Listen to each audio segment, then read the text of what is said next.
ассалому алайкум бинандагони гироми, нашри навбатии барномаи иттилоотии пайғом манзури шумост.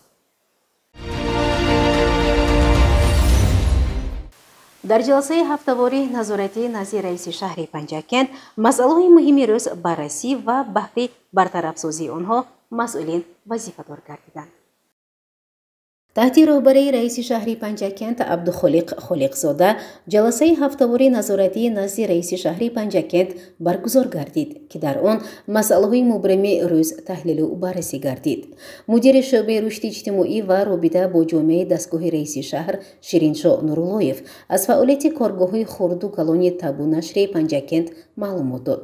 иттилоъ дода шуд, ки имрӯз дар шаҳри Панҷакент 19 коргоҳи Табу нашр фаъолият мебарад.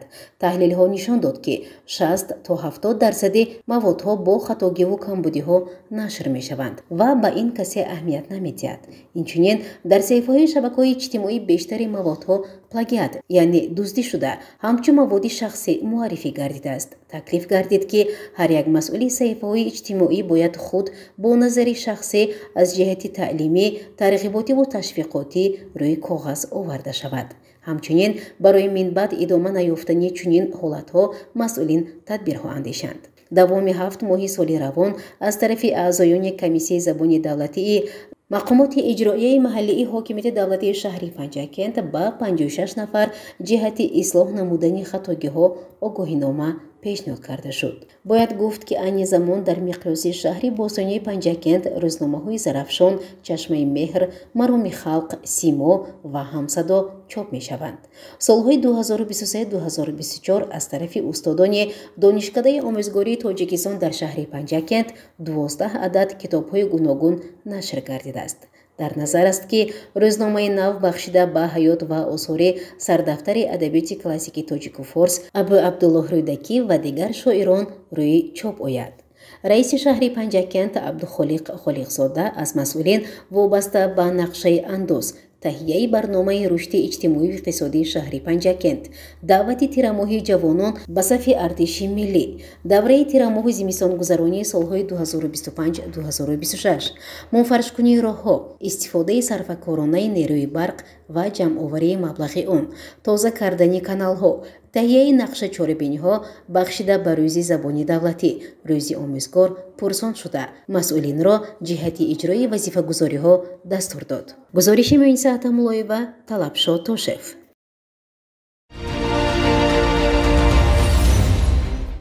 таҳти роҳбарии раиси шаҳри Панҷакент Абдухолиқ Холиқзода шӯрои мутобиқсозию методи оид ба таълим ва тарбияи ҳуқуқии шаҳрвандони назди раиси шаҳри Панҷакент баргузор гардид.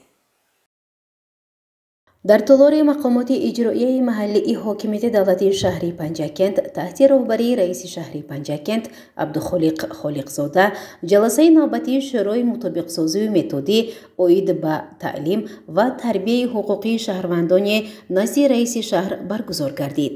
дар ҷаласа муовинони раиси шаҳри Панҷакент, роҳбарону кормандони мақомоти ҳифзи ҳуқуқ, аъзоёни комиссияи шаҳрии даъват ба хидмати ҳарбӣ, масъулони маркази даъвати ҷавонон ба хидмати ҳарбӣ, раисони ҷамъиятҳои деҳот ва маҳаллаҳои шаҳр ширкат варзида оид ба рафти иҷрои фармони президенти ҷумҳурии Тоҷикистон аз 29 августи соли 2025 таҳти рақами 1070 дар бораи ба эҳтиёт рухсат додани хизматчиёни ҳарбӣ ки муҳлати муқаррар гардидаи хизмати ҳарбиро адо намуданд ва даъвати навбатии шаҳрвандони солҳои таваллуди 1998-2007 ҷумҳурии Тоҷикистон ба хизмати ҳарбӣ мавриди таҳлил ва баррасӣ қарор гирифт.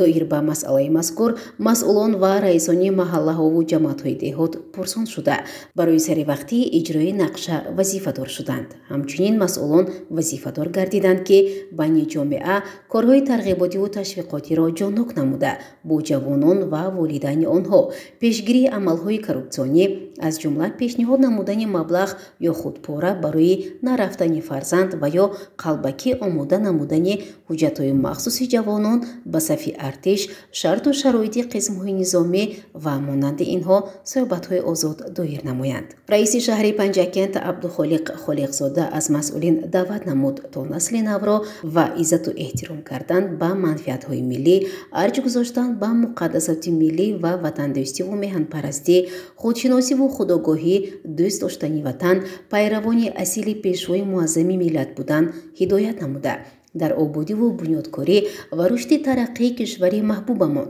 Тоҷикистони соҳибистиқлол саҳмгузор бошанд. ба чунин маънӣ худи сарвари давлат низ дар яке аз баромадҳояшон таъкид карда буданд: мо бояд ватандӯсту ватанпараст бошем ва ҳаргиз фаромӯш насозем, ки эҳсоси гарми ватандӯстӣ ва ҳисси баланди миллӣ омили асоситарин ва роҳи муҳимтарини рушди давлат ва ҷомеа мебошад. мафҳуми ватандӯстиро шиори кору пайкори худ қарор диҳем ва ҳамеша дар фикри ободӣ, пешрафт ва дастгирии ҳамватанон бошем. аз ин бармеояд, ки мо бояд ҳама якдилу якмаром дошта бошему тамоми саъю талош ва таҷрибаи зиндагии худро баҳри ободии диёр, тинҷу амн, сулҳу субот ва ватанпарастӣ равона кунем, изҳор дошт раиси шаҳри Панҷакент Абдухолиқ Холиқзода. ҷаласаи шӯрои мутобиқсозию методи оид ба таълим ва тарбияи ҳуқуқи шаҳрвандони назди раиси шаҳри Панҷакент бо вазифагузориҳои навбатӣ анҷом ёфт. гузориши Муъинниса Атамуллоева, Талабшо Тошев.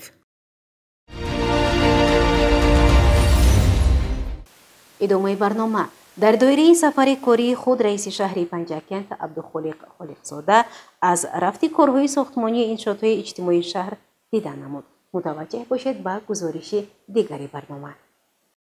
роҳбарияти шаҳр аз рафти корҳои сохтмонӣ дар иншоотҳои ҷашнии шаҳри Панҷакент дидан намуд.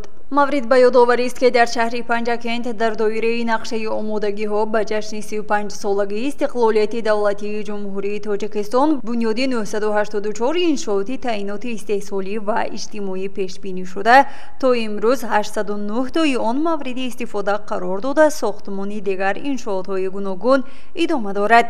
рафти бунёди иншооти ҷашнӣ чӣ тавре гуфтем зери назорати пайвастаи мақомоти иҷроии маҳаллии ҳокимияти давлатии шаҳр қарор дорад ва дар ин замина раиси шаҳри Панҷакент Абдухолиқ Холиқзода аз рафти як қатор иншоотҳо дидан намуд.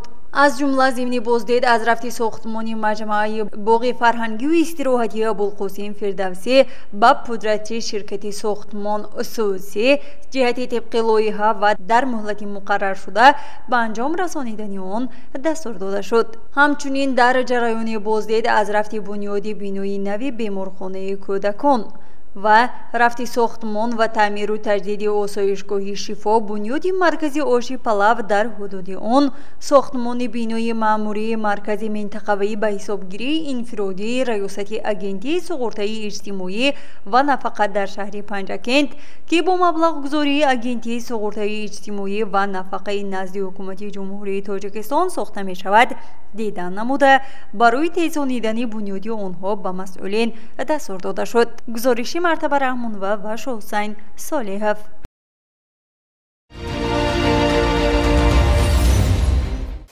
бинандагони гиромӣ, ҳоло бошад ба як хушхабар мутаваҷҷеҳ бошед. мамнӯъгоҳи Ромид ба шабакаи ҷаҳонии мамнӯъгоҳҳои ЮНЕСКО ворид гардид.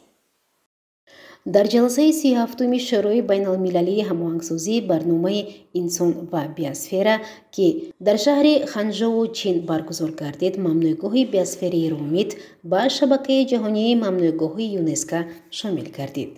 воридшави Ромид ба ин шабака инъикоси ӯҳдадории Тоҷикистон дар самти рушди устувор, ҳифзи гуногунии биологӣ ва ҳамзистии мутаносиби инсон ба табиат мебошад. дар саҳифаи фейсбукии худ вазорати корҳои хориҷии Тоҷикистон манбаъ мегӯяд, мамнӯъгоҳи биосферии Ромид, ки дар минтақаи нодири экологӣ ҷойгир аст, бо гуногунии бӯи биологӣ, мавҷудияти намудҳои эндемикӣ ва усулҳои анъанавии истифодабарии замин машҳур аст. эътироф кардани Ромид ҳамчун намунаи муваффақ барои ҳифзи табиат бо дар назар дошти ниёзҳои ҷомеаи маҳаллӣ ба дастгирии тадқиқоти илмӣ, маърифати экологӣ ва рушди устувори иқтисодӣ мусоидат хоҳад кард, менависад ин ниҳод. یادآور می‌شویم که بار آخر در اجلاس 47 کمیته میراث جهانی در شهر پاریژ 11 یادگاری میراث فرهنگی خوتل قدیم واقع در ولایت ختلون به فهرست میراث جهانی یونسکو وارد گردیده بود. مقصد اساسی وارد نمودن به این رویخط حفظ رسم و آیین سنتی، دانش، ملکه و انتقال آنها به نسل‌های آینده گفته می شود. خبر می‌دهد آسیا پلوس. در شهر بوسونی پنجاکند باز یک کاشانه حسن به طور زمانوی در خود را برای بانوان باز کرد. در دایره نقشه آمادگی‌ها به جشن 35مین سالگرد استقلال دولتی جمهوری تاجیکستان که طبق دستور اساسگذار صلح و وحدت ملی پیشوای ملت پرزیدنت جمهوری تاجیکستان محترم امامعلی رحمان و سپارش‌های معاون اول رئیس مجلس ملی مجلس عالی جمهوری تاجیکستان رئیس ولایت سوخت محترم رجب احمدزاده راه اندازی می شود. در شهر پنجاکند انشاءات زیادی تعیینات گوناگون بنیاد و مورد استفاده قرار داده می شود. در این زمینه در قبض دوم بینای 12 آشیانه استقامتی خیابان رودکی شهر پنجاکند تالار عروسی میرو میکاپ با اشتراک زیادی بانوان، دوستان و همکسبان و پیوندان و نزدیکان با اشتراک معاون رئیس شهر پنجاکند پروینه نقیبی در خود را برای بانوان و گلدختران باز نمود. معاون رئیس شهر پروینه نقیبی ضمن افتتاح آن این اقدام صاحبکار منظوره خلزیای ورا شایسته ارزیابی نمود. در این تالار عروسی و کاشانه حسن 5 نفر بانوان که این هنر را بلد هستند صاحب جای کاری دائمی شدند. ضمن صحبت منظوره خلزیای و قید نمود که این آرزوی دیرینه من بود که امروز عملی گردید و من کوشش می نمایم که برای بانوان شهر و دهات پنجاکند با طب و ذوق و خواهش خودی میزاجان با صفت بلند و با نرخ‌های دسترس خدمت نمایم. باید یادآور شد که در این کاشانه حسن تا سنه 14 فوریه سال روان اقدام نوی را راه اندازی نمودند. هر نفری که از این تالار حسن پیراهن زیبای عروسی دسترس میکنند صاحب رقمی بردناک میگردند و غالبان اقدام بردناک را 2 چیپته برای 2 نفر در شهر دبی انتظار است. در این زمینه با افتخارمندی چند از دوستان راهبر این تالار منظوره خلزیای ورا تبریک و تحسین گفتند. و ما امروز خیلی خرسندیم که در یک جای برهوا، جای وسیع خوشروی زیبا امروز کاشانه حسن شده شد که با اون منظوره جان امروز راهبری میکند. خیلی که معلمه گفتن باز یک جای کار زیاد شد و منظور خودش از خردسالی بسیار آرا تارا دادن نظم میدید، دوست میداشت، همین کسب آخران محقوق کرد و من امروز دعا میکنم که الهی کار اینها بردوام باشد و همه تنیسیت خاطر جمع هر یک کسی که در ضمیر دلش چه آرزوی تمنا دارد بگذار در همین روزی سید به همتون به آرزوهای دلتون رسیدون. ما خیلی خرسندیم که امروز منظوره جان فعالیت کاری خودشان را سر کردند. تمنیات آن را داریم که مانند همین کس زنهای هنرمند زیاد شوند. یکی از زنهای فعال پنجاکند این کس برای کارهایشان موفقیت ها میخواهم و میخواهم که همه وقت در تالار عروسی این کس همه زنها بسیار باشند. ما خیلی خرسندیم از اون که منظوره جان امروز در گشاده شبی ما رو دعوت کردن و ما میتوانیم منظوره جان رو تا آخری فعالیت این به آخر باشد و دستگیری مینماییم. واقعا در ظرف سالهای صاحب استقلالی مملکت در سمت بلند برداشتن نقش زن در حیات جامعه مهیا ساختن شرایط مساعد برای بانوان و گلدختران در این تالار عروسی تمام شرایط ضروری مهیا کرده شده است. گزارش دلافروز حفیظ و طلبشاه تاشف.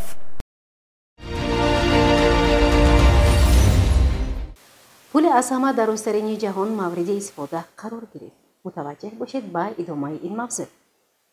баландтарин пули дунё дар кишвари чин ифтитоҳ ёфт. Ин пул дар баландии 625 метр дар вилояти Гуйжоу дар ҷануби Чин воқеъ аст.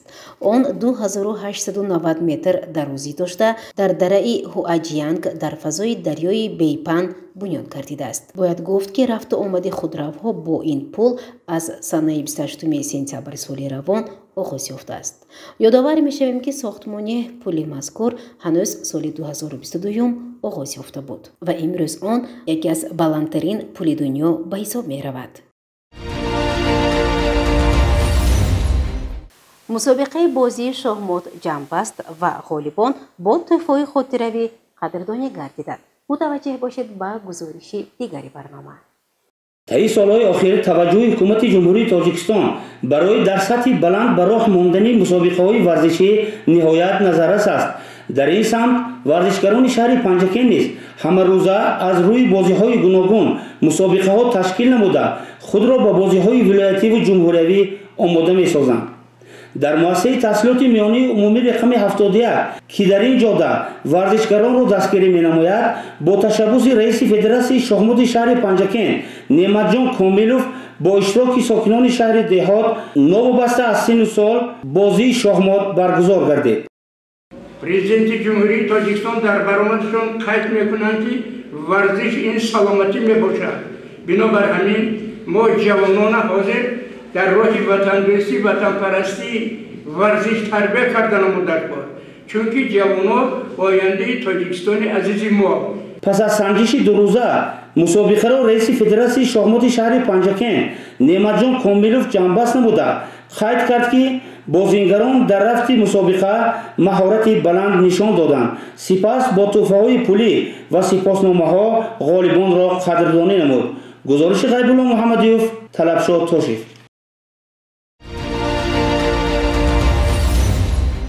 тамошобинони гиромӣ, дар ҳамҷо барномаи иттилоотии пайғом ба поён мерасад. барои ҳар яки шумо саломатиро хоҳонем. хайр, шоду пирӯз бошед.